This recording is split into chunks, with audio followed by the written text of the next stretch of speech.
গেল এক সপ্তাহে আক্রান্তের সংখ্যা 18 জন। এ বিষয়ে আরও জানাতে যুক্ত হচ্ছেন ফয়সাল করিম। ফয়সাল, করোনা রোগীদের চিকিৎসায় হাসপাতাল কর্তৃপক্ষের প্রস্তুতি কেমন দেখছেন? করোনা পরীক্ষায় কিটের সংকট রয়েছে কিনা জানাবেন। রাত্রি চট্টগ্রামে দুটি হাসপাতালকে করোনা রোগীদের জন্য ডেডিকেটেড করা হয়েছে। তার মধ্যে একটি হচ্ছে চট্টগ্রামের জেনারেল হাসপাতাল এবং সিটি কর্পোরেশনের মেমন মাতৃ সদর হাসপাতাল।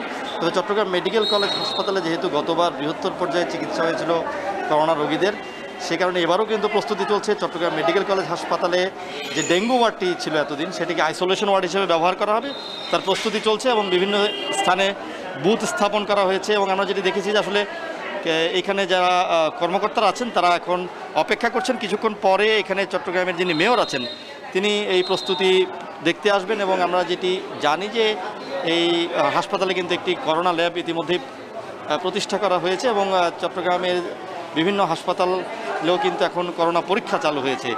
কিটের সংকট আসলে বেসরকারি পর্যায়ে এবং সরকারিভাবেও যারা চট্টগ্রাম মেডিকেল কলেজ হাসপাতালের পরিচালক আছেন বা জেনারেল হাসপাতালে যারা কর্মকর্তা আছেন তারা জানিয়েছেন যে কিটের কোনো সংকট সেভাবে নেই। তবে নতুন করে যেহেতু আরও 9 জন করোনা আক্রান্ত হয়েছেন সেহেতু কিছুটা উদ্বেগ ছড়িয়েছে।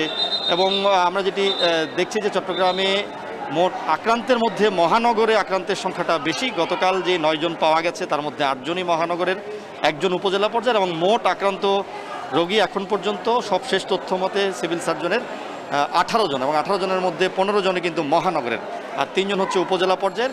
এটি চট্টগ্রামে মহানগর পর্যায়ে যেহেতু পরীক্ষা বেশি হয়েছে সে কারণে শনাক্ত বেশি হয়েছে এমনটি বলছেন চিকিৎসকেরা। তবে সর্বক্ষেত্রে যখন পরীক্ষার সংখ্যাটা বাড়বে তখন হয়তো উপজেলা পর্যায় থেকেও হয়তো আক্রান্তের সংখ্যা বাড়বে। তবে এই অমিক্রণের যে ধরন সেটি হচ্ছে এটি কিন্তু দ্রুত ছড়িয়ে পড়ে।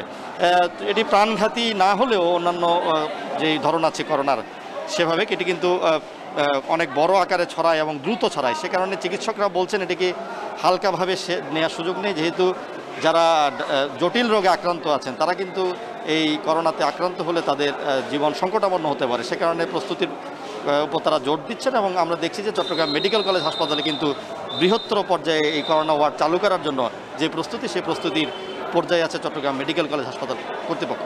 রাত্রি চট্টগ্রামে বেড়েছে করোনার প্রকোপ, এই নিয়ে বিস্তারিত জানাতে যুক্ত ছিলেন ফয়সাল করিম।